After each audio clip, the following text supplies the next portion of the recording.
Hello to you over there, teacher and fellow classmates. This is Juan Carlos Linares Avila from English Literature Group A.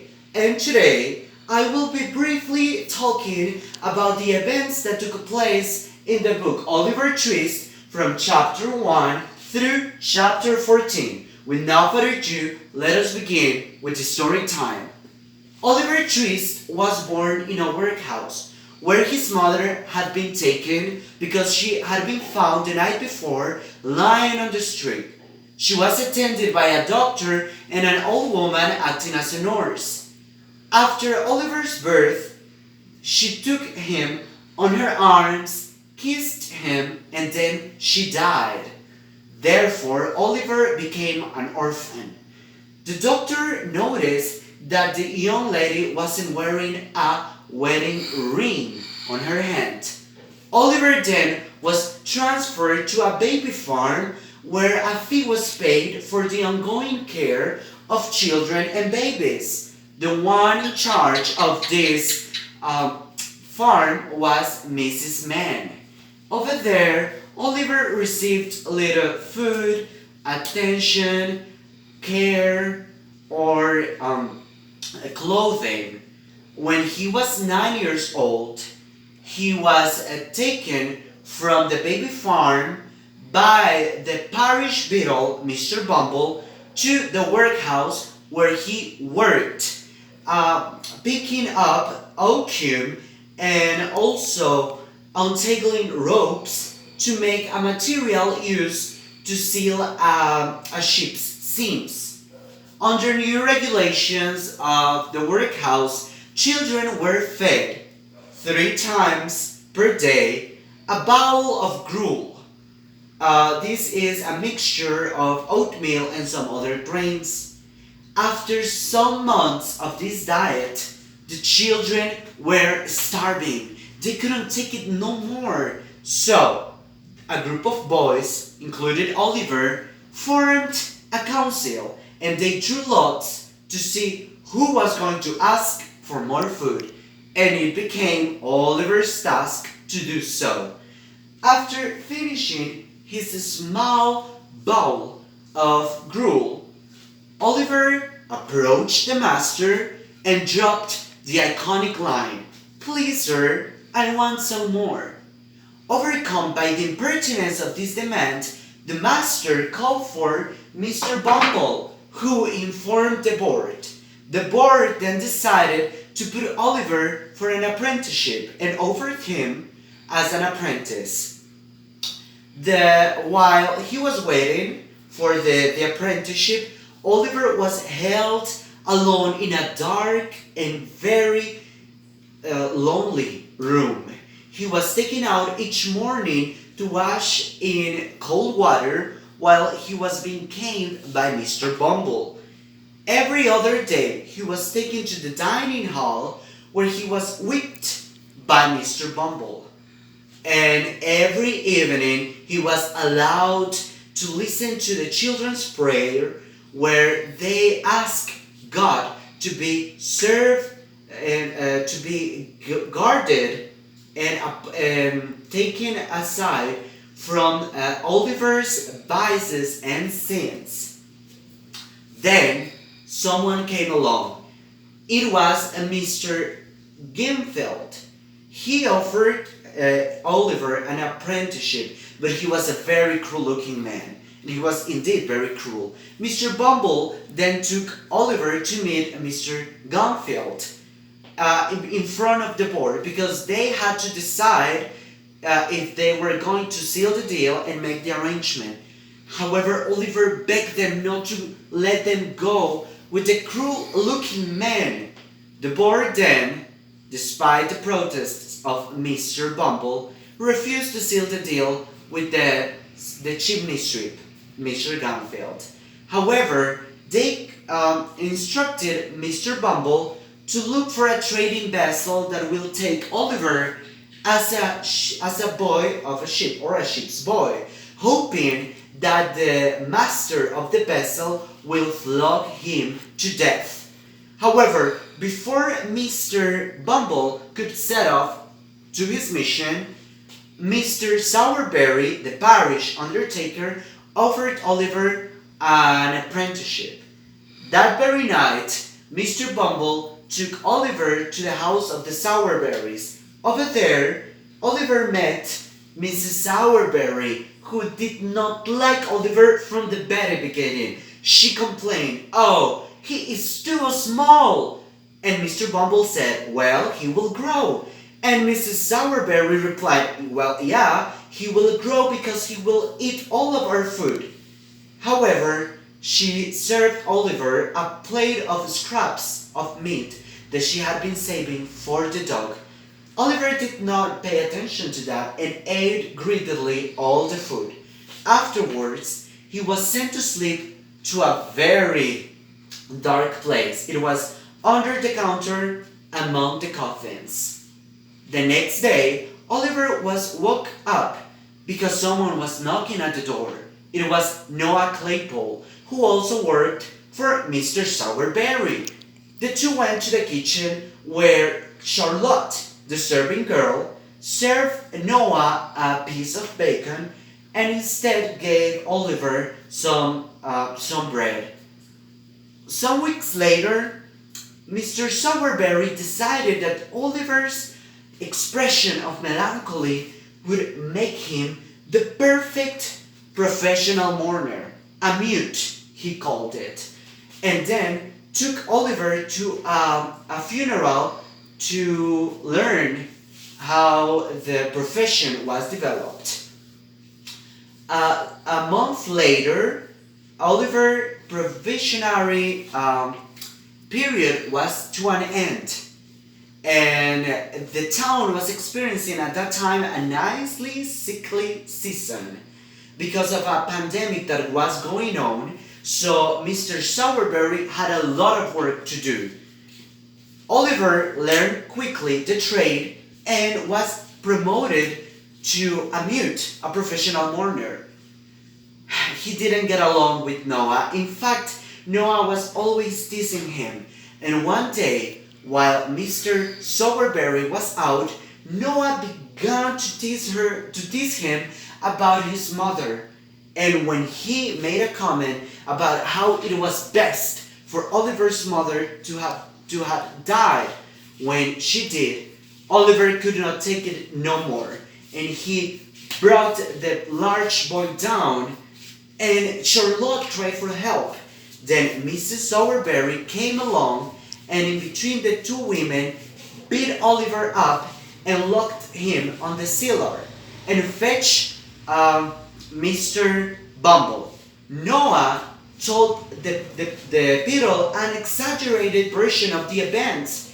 He told that Oliver had tried to kill him, Charlotte, and Mrs. Sowerberry, and that he had stated his desire to kill Mr. Sowerberry as well. Please, give me a break, right? Then the beetle began to shout very loud when he was arriving to the house, hoping to scare Oliver. But Oliver wasn't scared at all. He said, Mr. Bumble, that insolence was because they had fed Oliver too much meat. After several more beatings, Oliver decided that he had had enough and set out to London. While he was on his way, he passed the old baby farm where he saw one of the younger boys on the garden. It was his friend Dick. Dick hugged Oliver and then said, "God bless you." Oliver was very surprised. It was the very first time someone had ever said that to Oliver. He then reached a milestone that indicated that London was 70 miles away. He only had a piece of bread and a penny, which were soon gone, and began the journey. He tried and he considered begging, but he reached towns in which begging wasn't allowed. And strange children were usually seen with suspicion. Then, 7 days after setting out to London, he met a boy his own age named Jack Dawkins, otherwise known as the Artful Dodger. He invited Oliver to a very nice meal and also said that he could introduce to Oliver a very respectable old gentleman who could provide Oliver a place to stay free of charge. Then the artful Dodger led Oliver through all London to a very dark and dirty neighborhood full of unpleasant people and smells.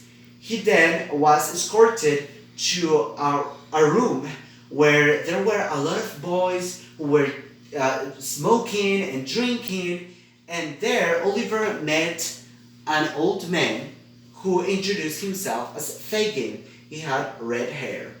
Fagin gave Oliver a meal of sausages and then put him to bed.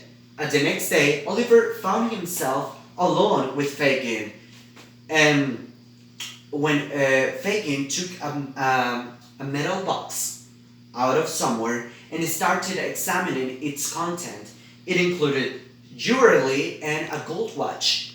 When Fagin saw that Oliver was looking at him, he quickly grabbed a knife and demanded to know if Oliver had been awake an hour ago.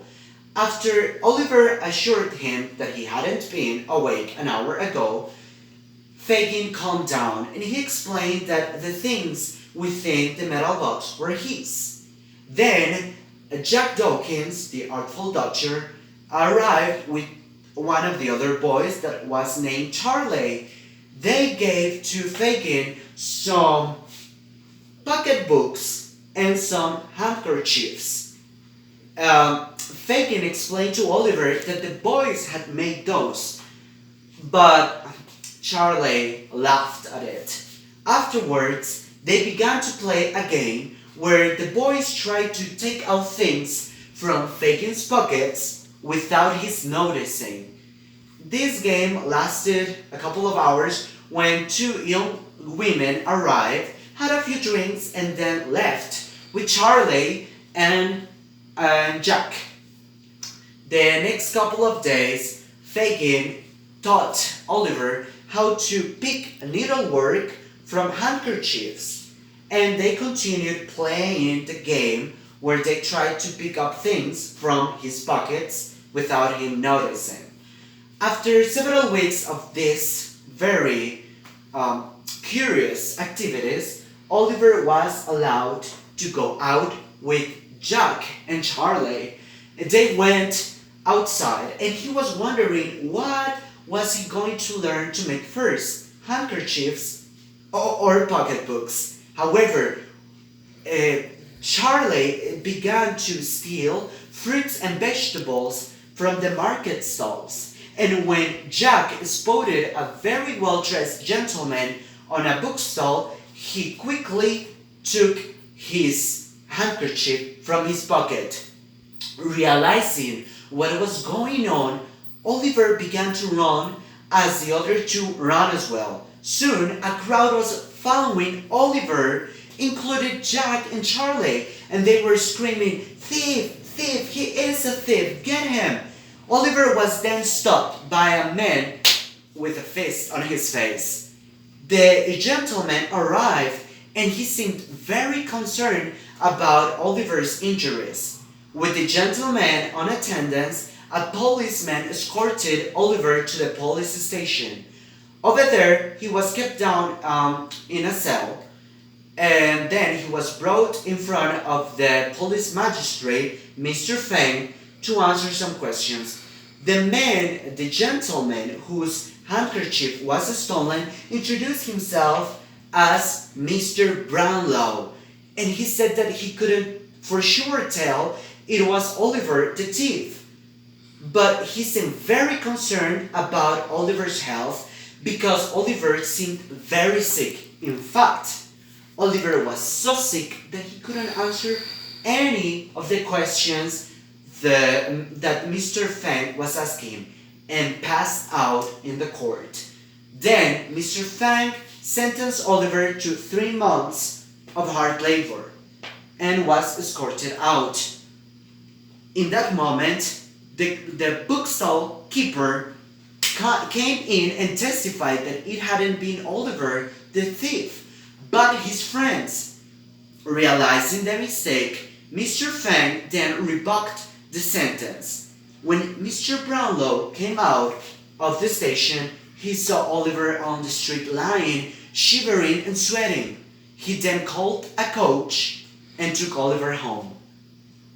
Afterwards, Oliver woke up in a very clean and neat bedroom, and he was being assisted by Mrs. Bedwin, who was Mr. Brownlow's housekeeper. After 3 days, he was strong enough to come downstairs. In there, he saw the portrait of a young lady who was very beautiful, and he felt very strange. He felt a strange emotion while watching the portrait. Mr. Brownlow realized then why Oliver's face looked so familiar. His expression and his features resembled enormously to those of the young lady. At another point in the town, Jack and Charlie were laughing of the thing that had just happened, and Jack was kind of concerned about what Fagin will say. Then he told Fagin what had happened and that the police had taken Oliver. Then Bill Sykes arrived, followed by his dog. He was a gang member. Both of them were very worried that Oliver may say something that could lead the police to them.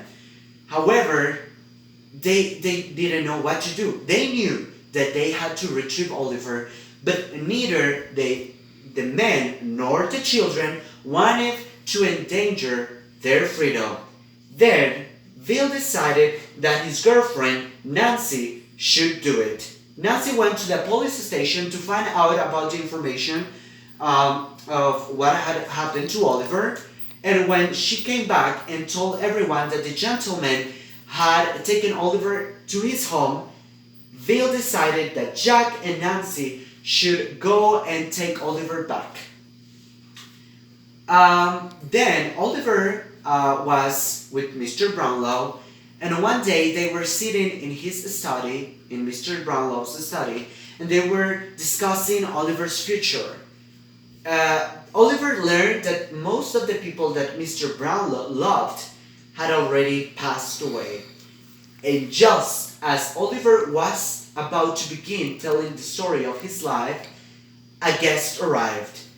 It was an old friend of Mr. Brownlow. It was Mr. Grimwig. This gentleman arrived and said to Mr. Brownlow that he should be careful with Oliver, for he was a thief. Later on, Oliver was invited to join them to continue the conversation, but Oliver felt harshly criticized by the guest, by Mr. Grimwig. And it took a lot of time, and he was very slow to reply. And this was kind of like, for Mr. Grimwig, a sign that he was lying, something which angered Mr. Brownlow. Then a packet of books arrived, and Mr. Brownlow realized that they had not been paid and that he still had some books that should be returned to the bookstore.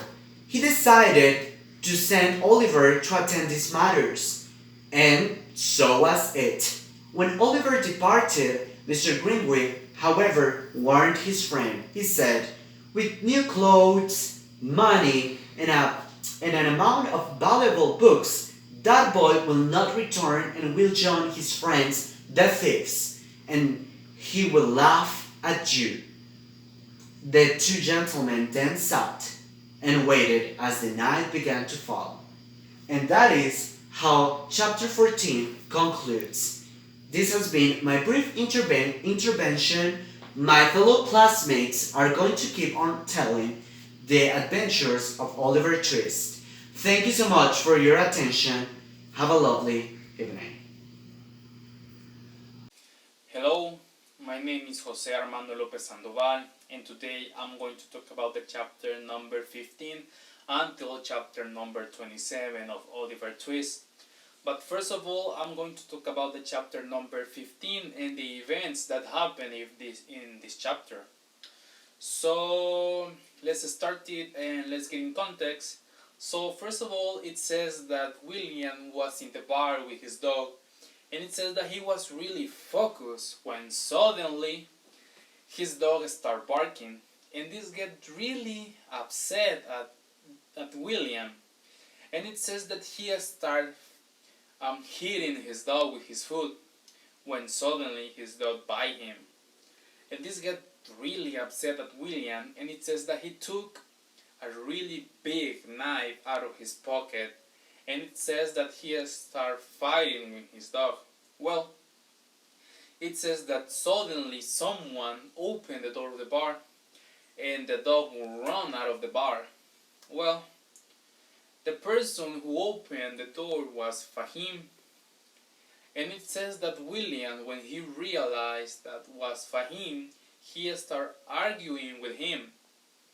Well, after that, it says that Fahim asked Barney if there was someone else in the bar. And the answer of Barney was not, that no one else was in the bar. It says that later, Fahim asked again with sarcasm if there was someone else in the bar. And the answer of Barney said that there was just Nancy eating some food.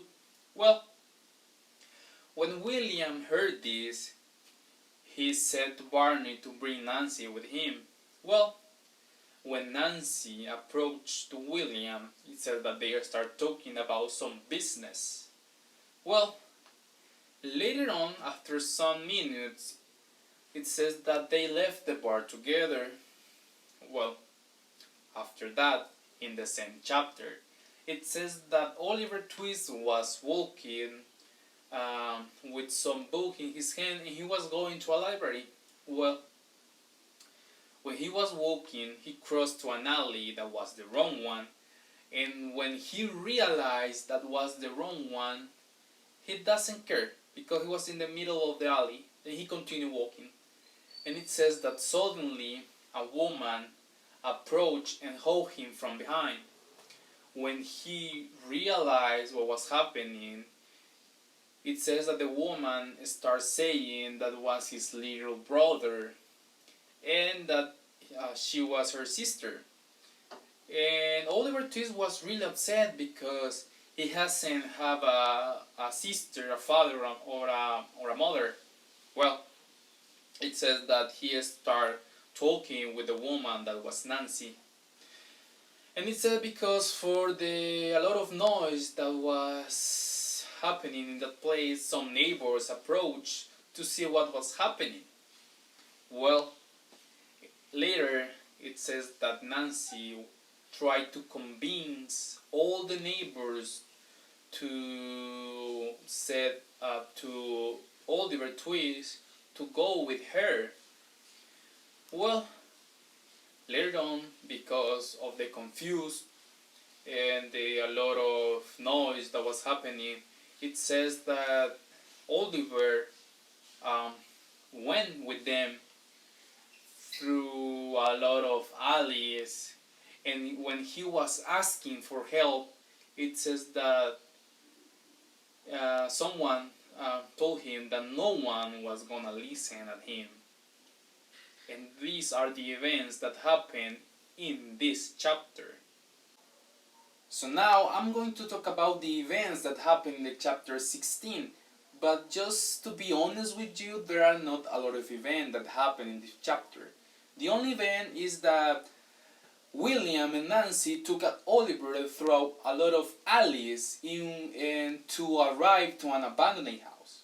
When they arrived to the abandoned house, they met at Fahim there because Fahim was located there. And it says that Fahim started talking with Oliver, and then he started talking with Nancy and William. And in a moment of the conversation, it says that Oliver tried to escape. But when Fahim realized this, it says that he took a bat and he hit at Oliver in the back. which Nancy start arguing with Fahim because she didn't accept that. And later on, it says that they look at Oliver in a room, and there are just the events that happen in the chapter 16. In the chapter 17, it says that Mr. Bumble went to the house, Miss Ma'am, and it says that he started talking with her, and it says that he told her that he was going to travel to London. Well, later in the chapter, when Mr. Bumble arrived to London, and it said that when he was going to the establishment in which he was going to stay, it says that he saw in a newspaper a 5 Guinness reward that says that if you know something about Oliver or about his history, you can earn that reward. Well, it says that quickly and without thinking, it says that Mr. Bumble went to the house that was written in the newspaper. Well, when he arrived, it said that he started talking with Mr. Brownlow. Well, when they were talking, it says that Mr. Bumble just said bad things about Oliver, about his bad behavior. That was false. But at the end, it says that Mr. Brownlow gave the 5 Guinness reward to Mr. Bumble, and it says that Mr. Bumble left the house. Well, it said that in that moment, Mr. Brownlow was really sad because he couldn't imagine the bad behavior that the Mr. Bumble said that Oliver had. Well, it says that at the end of the chapter, Mr. Brownlow didn't want to talk with anyone, and it says that he just go to his room. And these are the events that happen in the chapter 17. So now I'm going to talk about the events that happen in the chapter 18. And it says that in the chapter Oliver is still trapped in the house and he couldn't go outside. And it says that he was really bored and sad because he couldn't talk with another person or see new faces. Well, it says that later Fahim gave him more freedom, so now Oliver could go throughout all the house with freedom, but he couldn't go outside. By the consequences of this, it says that Oliver is still bored because he wants to be useful. And it says that one day the dogger went in the house, and it said that the dogger said to Oliver to clean her boots. Well, when Oliver was cleaning the boots of the dogger, it says that the dogger started talking with Oliver. And during that conversation, it says that the dogger was trying to convince Oliver to return to the job that was steal pocket watches and other things. Well, when the conversation with Oliver and the dogger finished, it says that Fahim returned to the house with a person, and that person was Tom Chitlin. Well, it says that Fahim and Tom Chitlin start talking about some business, and it says that later Tom Chitlin left the house. And at the end of the chapter, it says that Fahim was telling stories about him when he was younger and how he stole some pocket watches and other things. And when he was telling the story, it says that during the story he said some jokes which make Oliver laugh. And these are the events that happen in the chapter 18. In chapter 19, it says that Fahim, in a cold night, he went to visit William because he wanted to talk about some business. Well, when he arrived to the house of William, it said that they start talking about their business that was a plan to rob a house. It says that they start whispering instead of talk loud, because Fahim said that someone could be hearing the conversation.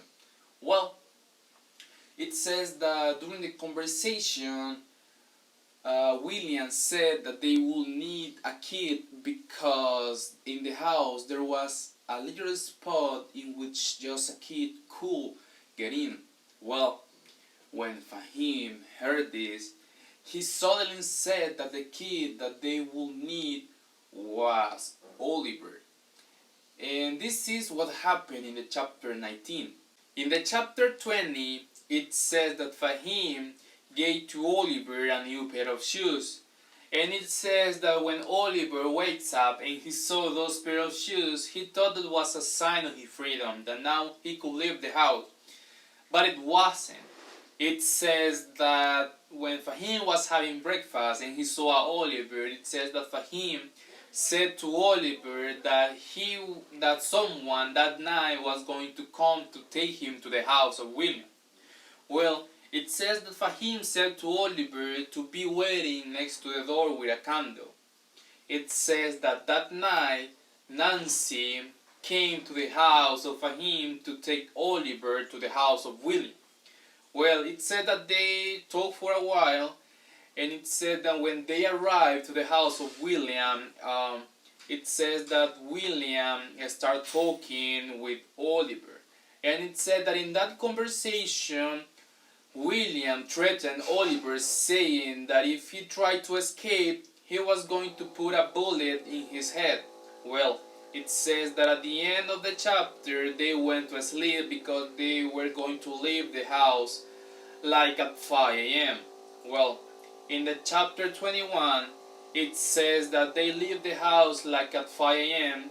and it says that they start walking, and it says that they approach to the city and they cross the city, and it says that William asked to a person that was in a horse cart to give them ride. Well, it said that the person gave them ride, and it said that they stopped in a bar, and it says that William started drinking, but Oliver was really tired, and it said that he went to sleep. Well, it said that when Oliver wakes up, he saw a William talking with a person, and it says that William was trying to convince another person to give them right. Well, at the end of the chapter, it said that they stop and they start walking again, and it says that they approach to an abandoned house, and it says that Oliver thought that William took him to that place because he thought that William was going to kill him. And it says that at the end of the chapter, they just went into the house and they disappeared. And these are the events that happen in these chapters. In the chapter 22, it says that when William and Oliver getting into the house, it says that they hear a voice welcoming them. And the voice that they heard was the voice of Bernie. Well, it says that Bernie started talking with William, and it said that when they went into a specific place of the house, there was another person that Oliver didn't know. That person was Mr. Crackit. It said that Mr. Crackit started talking with William and Bernie, and it says that in that moment, they start drinking alcohol. Well, it says that in that moment, when they were having fun, it says that Mr. Crackit offers to William a glass of alcohol. Well, in that moment, Oliver didn't want it to drink it, but it says that they force, or say they intimidate Oliver to drinking it. Well, Oliver drank the alcohol, and it said that in that moment, Oliver started coughing very hard. Well, it says that these three men start laughing at him because for they that was funny. Well, it says that later that day they went to sleep next to the chimney, and it says that that night Oliver didn't sleep well. When they wake up, it says that they start preparing the things that they will need for the robbery. Well, Oliver in that moment didn't know what he's gonna do. Well, it says that when they prepare all the stuff, it says that they left the house and they start walking to the house that they were going to rob. Well, it says that when they arrived, it says that Mr. Crackit climbed the wall, and it says that William passed at Oliver, and it says that when Oliver realized that he was going to rob a house, he started begging, and he started saying at William that he didn't want to be a thief. Well, it says that in that moment, Mr. William and Mr. Crackit intimidated Oliver, saying that if he continued doing noise, they were gonna kill him. Well, it says that they passed Oliver through a little window, and it said that William said to Oliver just to get into the house, go throughout the house, and open the door. Well, it says that in that moment Oliver was really scared, and it says that Mr. Williams said to Oliver that if he tried to escape or alert the person that was in the house, he was going to kill him. Well, Oliver getting into the house, and it says that when he was going to open the door, he started asking for help. And it says that suddenly he saw two guys in the top of the stairs, and it said that suddenly there was a lot of noises, and it says that William shoot at those persons, and it says that William took at Oliver from the net and he take him out. And it says that Oliver was really confused, and William thought that they shoot at Oliver, and it says that in that moment Oliver faints. And those are the events that happen in the chapter 22. In the chapter 23, it says that Mr. Bumble went to visit Miss Corney.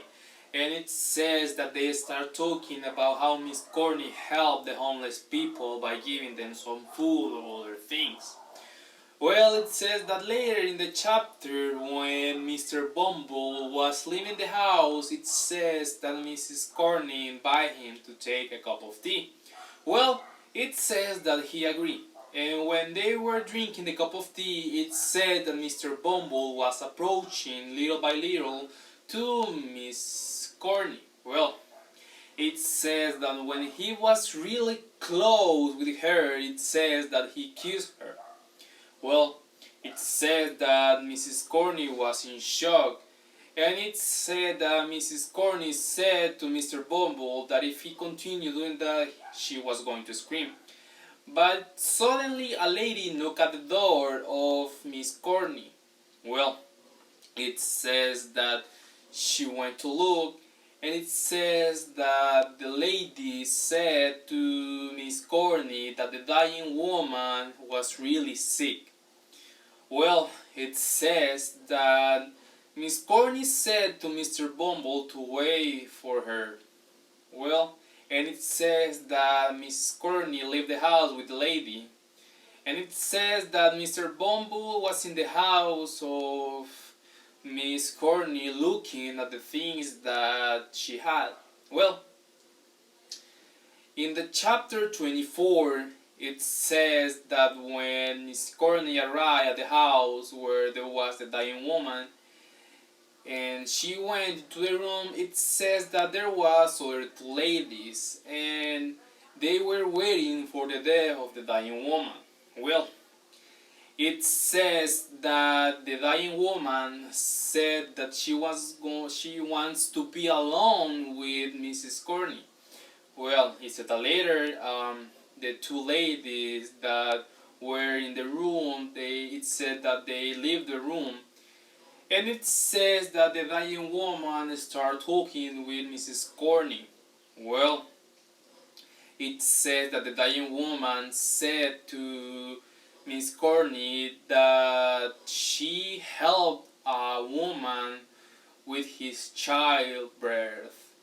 Well, it says that the name of the kid was Oliver, and it says that she stole a gold, and it said that when she was going to tell her the location of the gold, she died.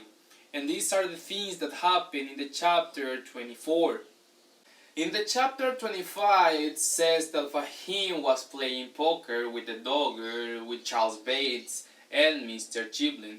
It said that they were enjoying, they were having fun, they were playing, they were laughing, they were drinking.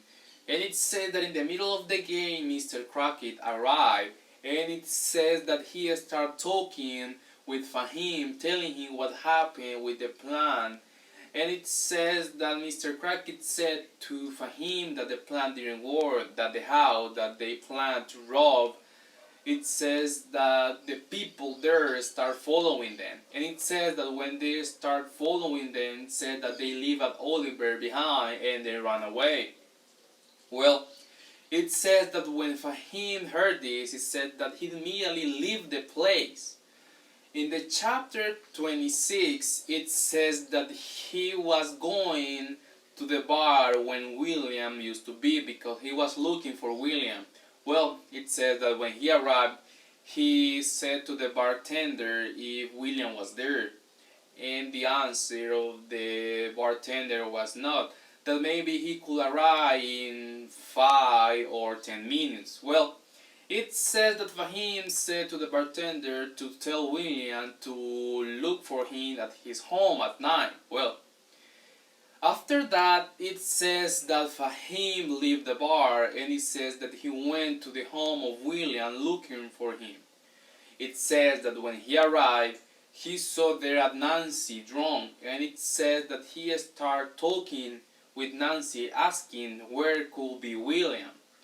Well, it says that Nancy didn't know where William could be, and it says that Fahim started looking the house because he thought that maybe William could be there hiding. Well, it says that he didn't find nothing, and it says that he left the home of William.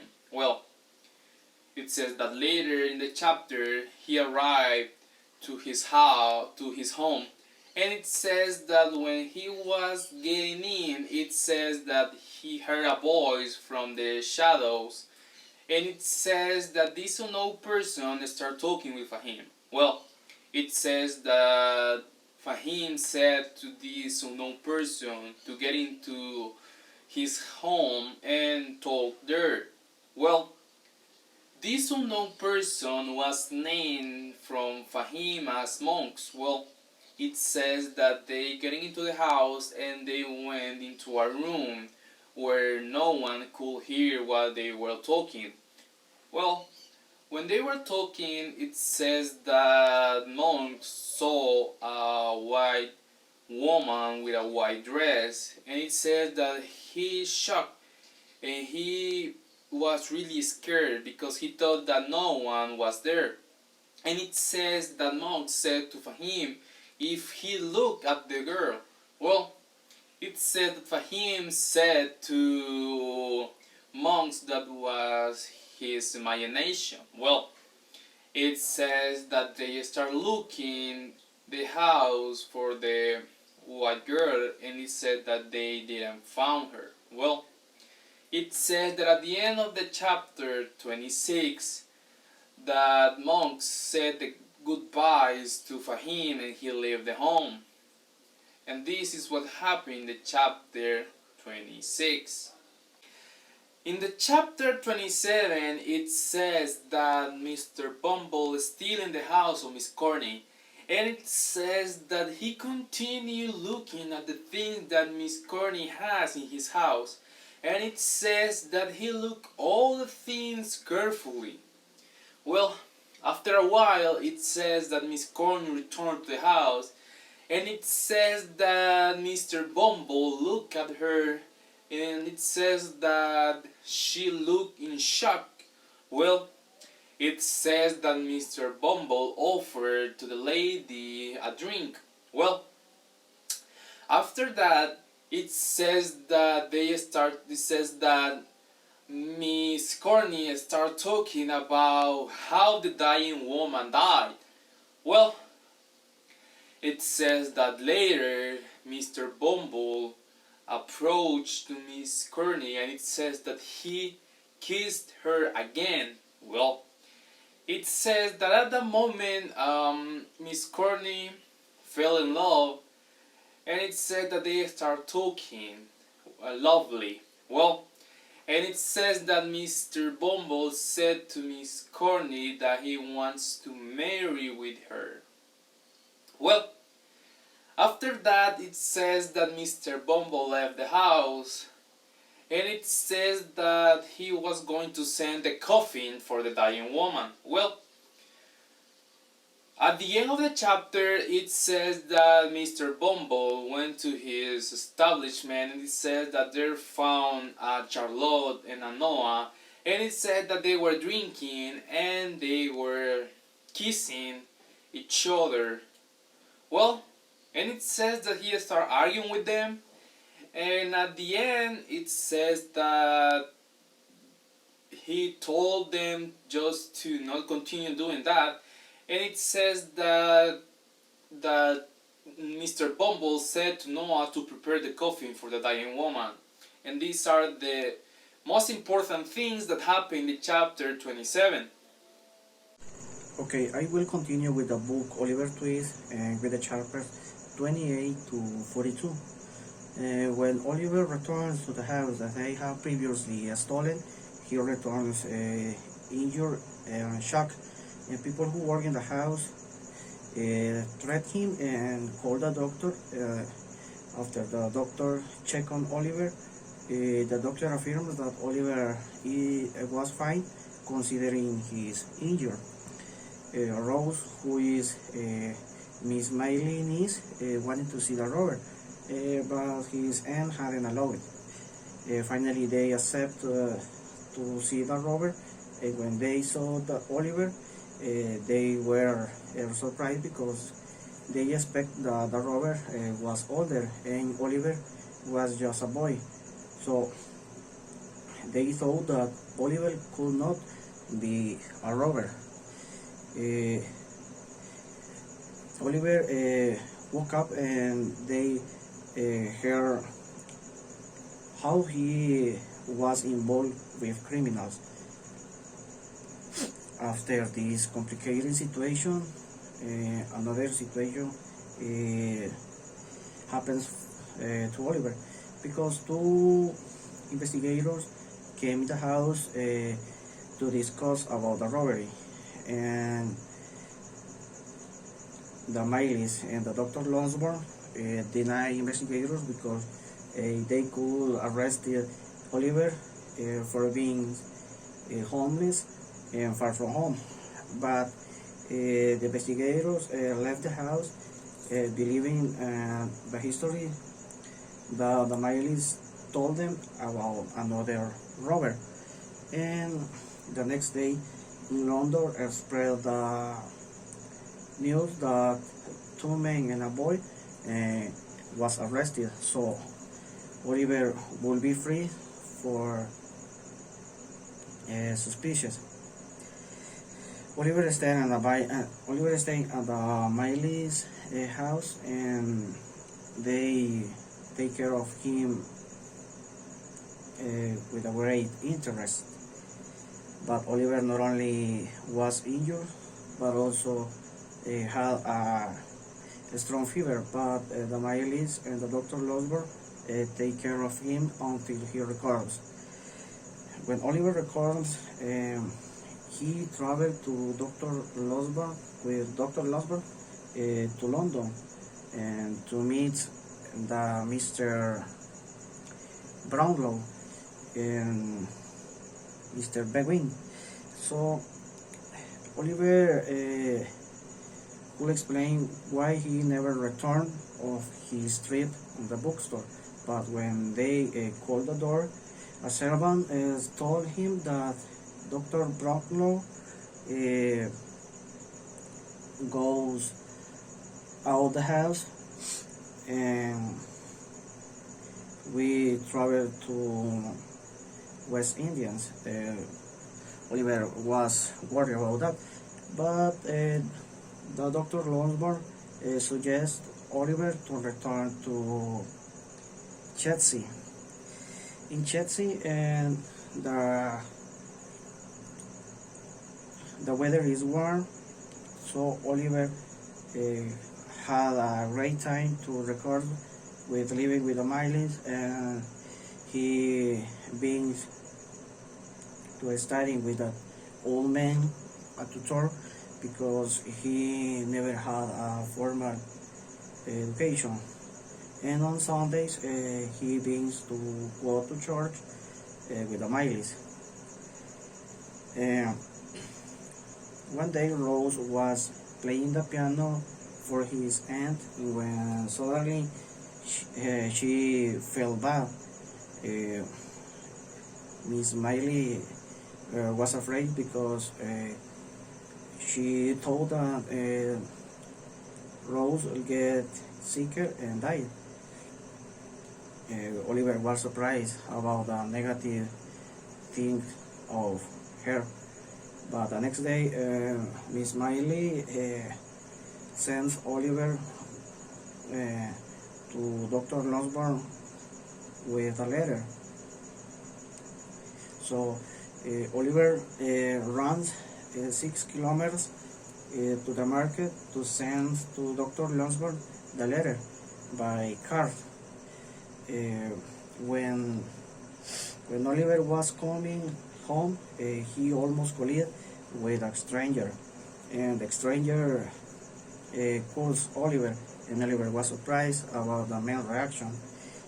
When Oliver returns home, he realized that Rose was get sicker, and the Dr. Losborn, arrives a few minutes later.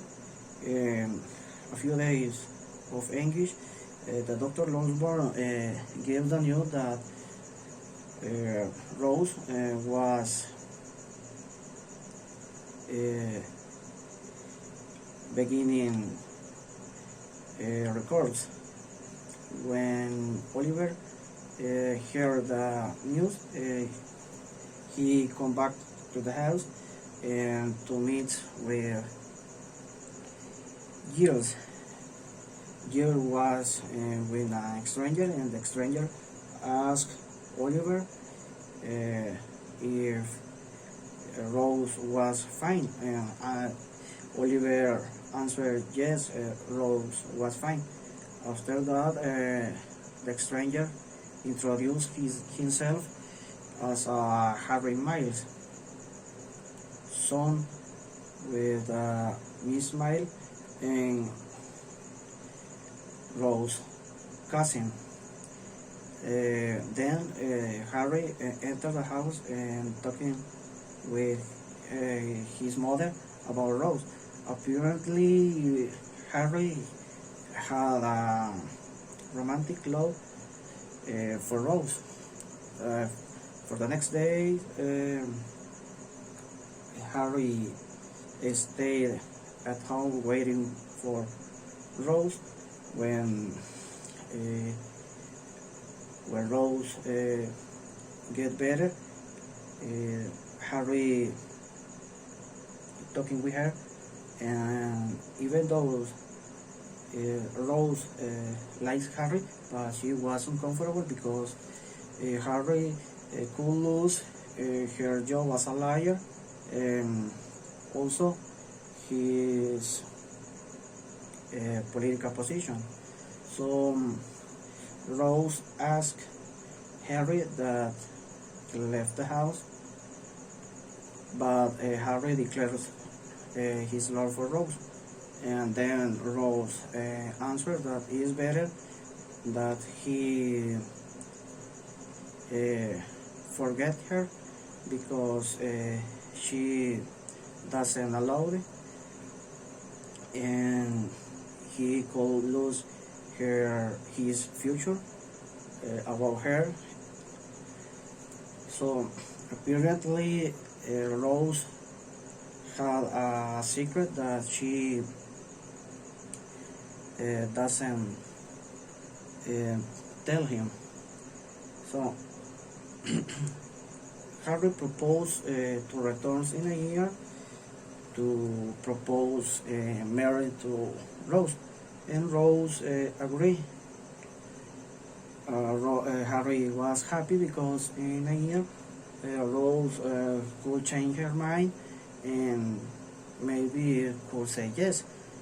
After that, Harry proposed Oliver if he could send him letters telling him about how things uh, doing in the house and how Miss Mile and Rose are. So Oliver agrees, and then Harry left the house with Dr. Losborn.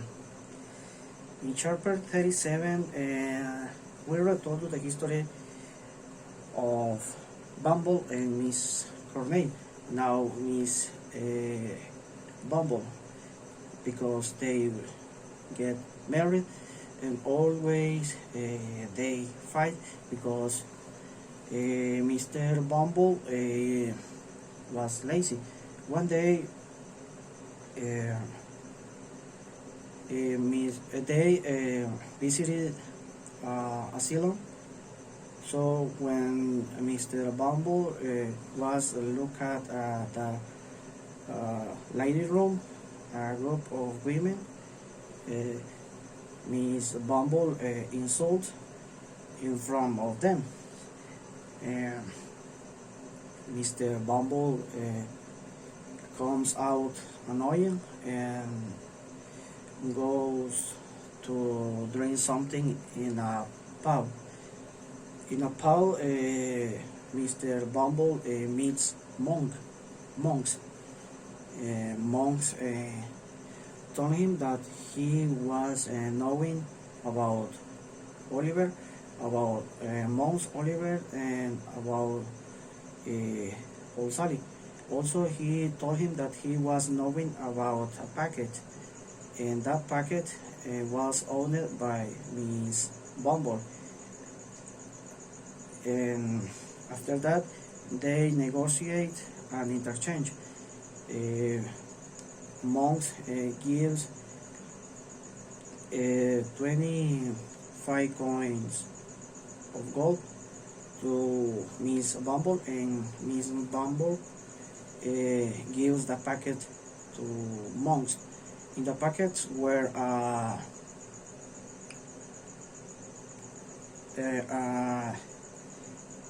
locket engraved with a name of Agnes, a wedding ring, and two strange hairs. All of this was thrown in the river by monks. In the chapter 39, we go back to the Seychelles. He was still staying with Nancy. They were in a terrible condition. They had no money. They seemed weak and hungry. And just when Nancy passes out, Fagin, Bates, and Dodger enter the flute house. When Fagin wants to explain why they were absent for many weeks, Sykes was upset because Fagin didn't bring full or money. So he decided to go to the Fagin house for some money. When Nancy was in the Fagin house, monks arrived at the house to talk with Fagin. The history didn't tell us what was the conversation about, but Nancy heard the conversation and when she returned with Sykes, she looks distressed. The next day, Nancy comes on a kind of mission to search Rose according to the information that she had heard in the conversation between Fagin and Monks.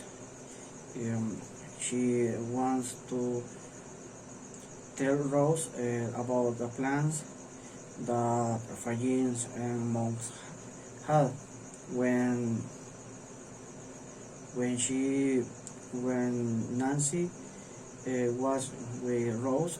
She told her about Oliver's birth and that Oliver and Monks were brothers. For that reason, Monks was looking for Oliver, and he was paid to Fagin to write him alive. And the same night, Oliver saw Mr. Brownlow. So Oliver was happy to see the person who helped him and for many years. Mr. Brownlow was happy to see Oliver again, and as was Mr. Bewin. So after that, Rose decided tell them everything that Nancy was told her. The next night, Mr. Brownlow arrives at the hotel in which Miss Miley and Rose were to told them the plans about Oliver insurance and descends because Oliver has been defrauded. The day before Nancy visited Rose, Nancy had administered laudanum to Sykes who sleep. So the same night, Noah Claypool and Charlotte arrived at the city with the plans to roll there. So they comes into a pub for the drinks. Fagin was in the pub, and Fagin had an idea of Noah's relationship with Oliver. So Fagin approached when they was talking about illegal jobs, and Fagin offered to help them. Fagin offered that they could stolen a little thing like children's money. So Noah accepted, and after that they introduced themselves as Miss and Mr. Bolter, and that is all for me. Hello, my name is Jose Lemos. Today we'll continue with the novel Oliver Twist. I will talk about the chapter 43 to the chapter 53. The chapter 43 is an incredible important scene in the novel, and what that has become understandably quite famous, Fagin in Birds, the commonplace idea that one should look out for number one, by arguing that Fagin is also always number one, and so everyone should also look out for Fagin's interest. As with Oliver, Fagin threatens Noah again with the prospect of hanging, should Noah find it necessary to pitch or rat out to remain the remainder of the group. And this how fear keeps that band of criminals together, but that fear is all that keeps that game forever. In contrast to the bond of love that Oliver seems able to forgive between people, the Doyer's crime has become off stage, and only his punishment will be narrated to the reader. One gets the sense that perhaps Dickens had more he wanted to show off the Doyer, but he ran out of space or time to do it. Noah is not a very strong bargaining position. He has just agreed, more or less, to do whatever Fagin demands of him. And it is true that no one in London recognized Noah. Although, understandably, Noah still hesitates to go near the authorities who have the power to put him in prison. Fagin believes that the Doyer's card performance will go down in history, but it's not clear that anyone in the card will remember that the Doyers were beyond the day of the card proceeding. But Fagin needs to create the air of myth and legend in order to keep the group from disbanding for fear of getting caught. And chapter 44 in Nancy is being torn apart by the loyalties as are many informants placed in Nancy of or similar position, but Nancy is steadfast in her unwillingness to send Fagin and Sykes to jail. She alone among all the criminals seems to feel loyalty and love for them, even though she knows of their essentially evil or corrupt natures. Fagin, on the other hand, is also too happy to turn on his friend Sykes if it means that Fagin is trying to gain from the arrangement. Nancy doesn't seem interested in Fagin's proposal, perhaps because she understands that Fagin is not to be trusted. Indeed, although Sykes is physically dangerous and imposing, Nancy appears at least in the sense able to control him.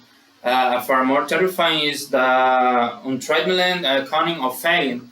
Fagin's assumption, funnily enough, debated with the standard assumption of any kind of romantic tragedy, that one party is seeing another person and that the relationship is falling apart.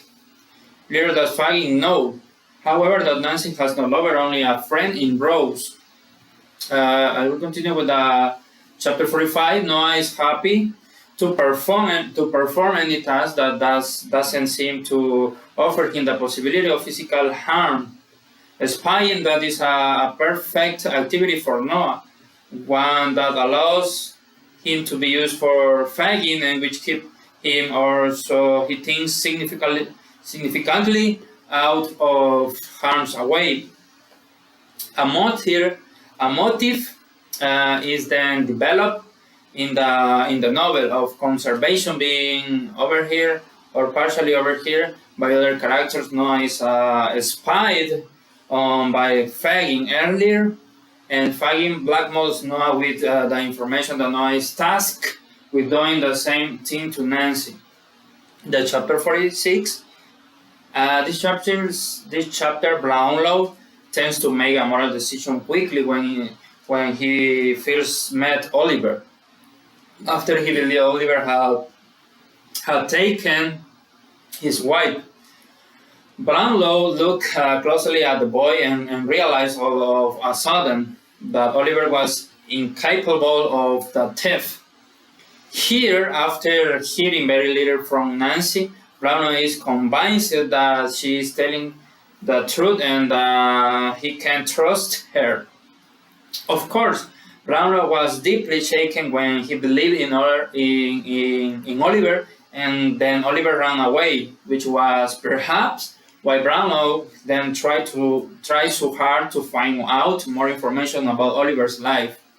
Nancy repeats for the third time, and her wish that neither Fagin nor Sykes get in trouble because of the information she will provide to Brownlow. Susan Rose nice together her family. Nancy offers the possibility of a social bond among the criminals, but her awful late will highlight now how impossible such bonds of love are the maintained among criminals. The chapter 47, Fagin thought he will have a different situation for Black Mold. He thought he could use Nancy Lover for this purpose, but he realized quickly that he can cause Sykes to kill Nancy and this cause Sykes to be chased by police for a crime unrealized to Fagin. The die has been cast after this point. Nancy will no longer walk free. Will no longer walk free. It is ironic and horrifying to consider that is how Nancy is replied for her loyalty. She is killed in an instant by the man who is supposed to love her and to protect her. But such as is the nature of the social bonds connecting those in Fagin's gang. There is little Nancy can say to stop Sykes at this point. It is out of the question that Sykes will stop to consider whether Fagin had a vested interest in lying to him about Nancy's involvement. Sykes doesn't go in for those types of psychological games. He merely resorts to violence. In the chapter 48, Nancy's death is accomplished in an instant, but Sykes regrets it almost as quickly. Sykes' regret seems to be in a part selfish, that he knows there is nothing he can to protect himself. Yet at the same time, Sykes also seems truly distraught that he has killed Nancy, as if he senses that she felt a real kind of love for him, a love now forever beyond him, and he repaid her with death. Sykes, the desperation in this and following chapters is truly something to behold. The conflagration is amped metaphor for Sykes' state of mind. Try as he might to put out the flames of which even as helps to put out the fire. He can only contain them. He cannot stop the fire completely. This bit of physical activity helps Sykes to lose himself for a moment, but soon he will have to come to terms once more at the fact that he has killed his lover and will be brought to just for it. As all London is discussing the murder. The chapter 49 in this episode, Brownlow has captured Monk off the stage. That is, perhaps at this point, I felt it was necessary to simplify mode to plot forward and resolve certain aspect of the fate of Mons and Oliver. Although Mons may be a fairly accomplished criminal, he is not as a good lying as Fagin. Brownlow then goes for a house of explanation, which, of course, Mons doesn't need to hear but it's obvious it absolutely necessary of you guys to hear. Uh, Monks Daniels allow Brownlow to summarize the facts of case in extreme detail. Finally, the mystery of the portrait can be explained. The woman looks so much like Oliver because Oliver is his own flesh and blood. What is less clear? Why will Brownlow hang to portrait on his wall? Because it was important to a friend of yours. Because Brownlow simply thought that the image was beautiful. It is not explained, but the image had to be on the wall so that Oliver could see it in a react to do it. And chapter 50, the last of the novels, Criminal Safe House. And of course, this one is known to save for anyone inside. We begin learning very quickly what has happened to the other characters, feeling like other people of some importance in the novel. Is captured of a stage by authorities, although the reader does get to see him on one more time before he is taken off to be hanged. This marks a turning point in Bates' character. Bates believed that all the activities of the gang were funny, but once Nancy has died, he realized that the group's fun and games have real consequence. Both Sykes and his dog die gruesome. The most gruesome in the novel, although Sykes is so hanged by the authorities, he's hanged by the only person he has ever cared about, himself, clothed in seeing the eyes of Nancy. Before he dies, gives her a sort of revenge and implies that is greed that kills him, or even that his death is a kind of half suicide, as if his circumcision kills him. Sykes though dies out of loyalty to Sykes, just as Nancy did. The chapter 51, Oliver is finally informed of everything having to do with his own history and with the plot monks has been organizing against him. This is like other important activities at the end of the story. As the reader is already acquainted with what Oliver has yet to learn, Dick, perhaps forgotten by the readers after his too short appearance in the novel, to this point, that nevertheless remained an important touchstone for Oliver. The first person who was ever kind to him. Oliver's memory of Dick here sets the stage for the novel to real Dick's failures a little later on. It seemed that Monks has always had a penchant for misbehaving.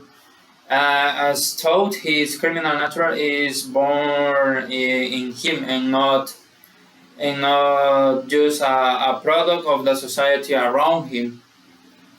The chapter 52, Fagin sentence has been decided upon quickly and will be carried out without delay.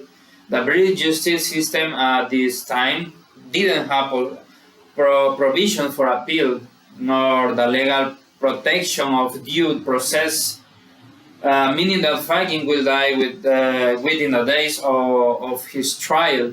In addition, Fagin's cruelty and manipulation is shown to be a match for Oliver's goodness. Oliver has created an enduring community of love while all of Fagin's manipulation to scare his boy into protecting number one has led him only to the gallows to death. In the last chapter, Mons, in keeping with the biological prediction to crime, that doesn't become good, but rather waste the rest of his inherences on criminal behavior. He is no better than when he started before Oliver came into his life. And this is perhaps a strange note on which to end the novel, but Dickens wants to make clear to Victorian audiences that Agnes doesn't get a pass for behavior that no one in England at the time felt comfortable excusing. Agnes gave birth to virtuous boy, but she herself was not virtuous and imperfect vessel from which a great deal of good did come. That is all for me. Thank you so much. That's good, guys.